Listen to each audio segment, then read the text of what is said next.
Hi everyone, thank you for joining me today. I absolutely love stenciling, but layering stencils take it to the next level for me. I have a few projects coming up featuring stenciling using Pinkfresh Studios products. This first project features a couple of cards using Sweet Leaves frame and the coordinating dies.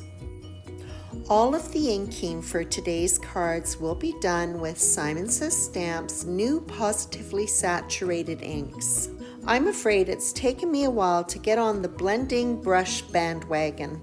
I've had a tendency to stay with what I'm most comfortable with, and that's the blending tool. In terms of ink blended backgrounds, I still need lots of practice, but for stenciling, I won't look back. The blending brush is the way to go. I love how quick and easy it is to apply the ink in a nice even tone.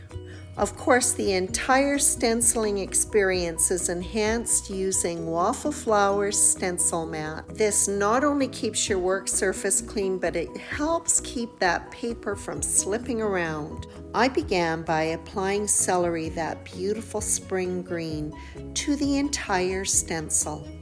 I then switched over to a slightly darker green called Limelicious, so isn't that a fun name? This ink is being applied just to the base of all of the leafy sprigs. There's not a dramatic difference in the color of these greens, but there's enough just to add a little bit of dimension.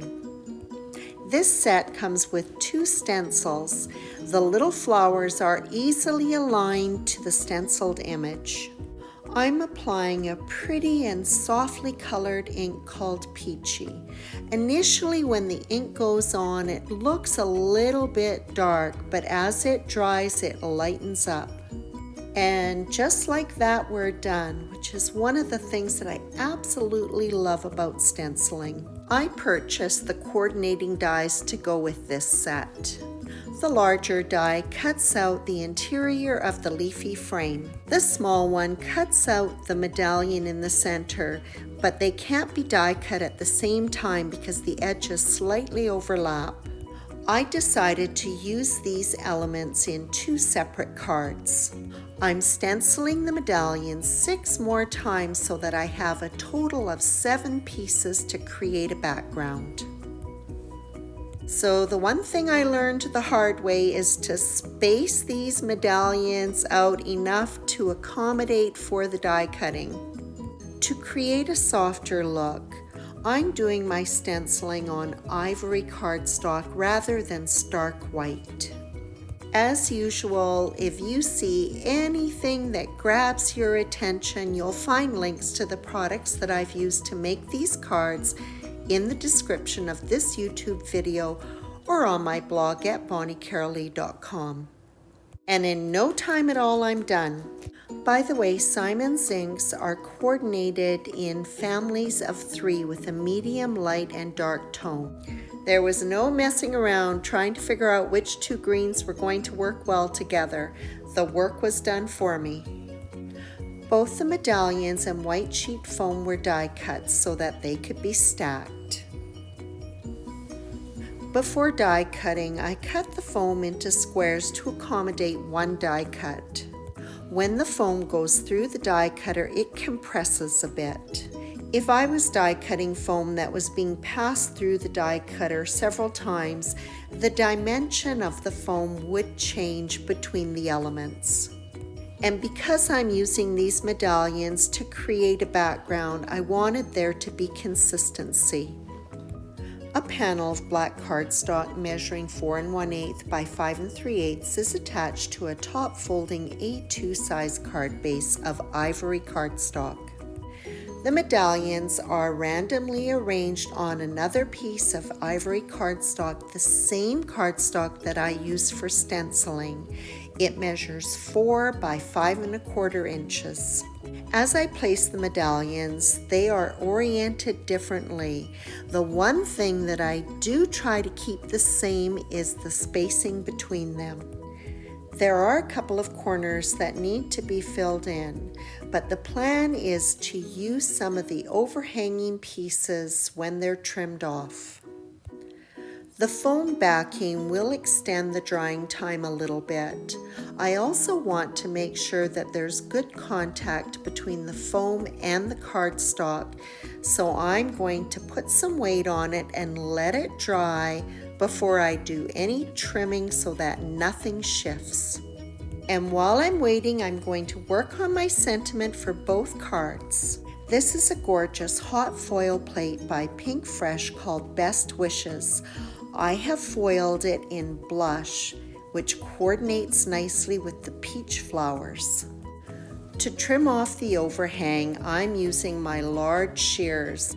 Because the medallions are foam backed, I work slowly. I work on the back side of the card, push my blade right up against the edge of the panel as I cut. 2 of the offcuts are chosen to fill in the 2 open corners.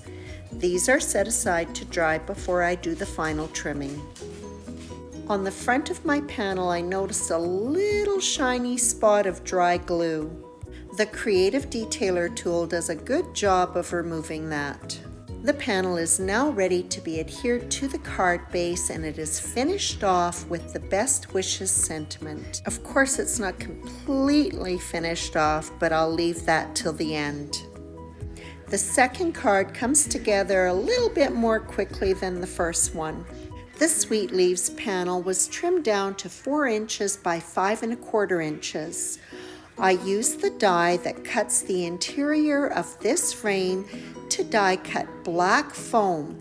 The foam is oversized so that it can be trimmed down later and be the exact same size as the panel.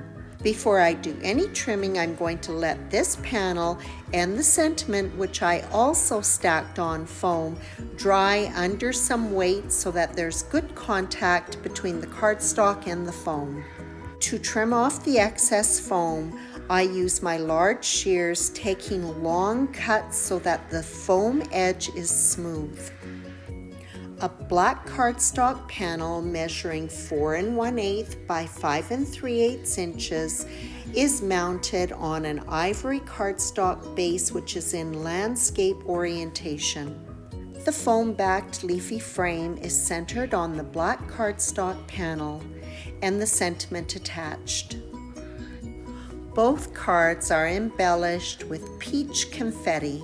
And I don't even give it a thought. I just automatically reach for my Nouveau Crystal Drops Morning Dew. When the Morning Dew is dry, it is clear, and the confetti is enhanced with a beautiful jewel-like appearance. And that wraps up this pair of cards featuring Pinkfresh Studios Sweet Leaves frame. I love that this stencil set gives you 2 cards that are very distinct from one another. And although the first card took a little bit longer than the second one, these are quick and easy cards. If you enjoy stenciling as much as I do, please join me for my next video that focuses on stenciling with multiple layers. I hope you enjoyed this video, and as always, I appreciate your visit.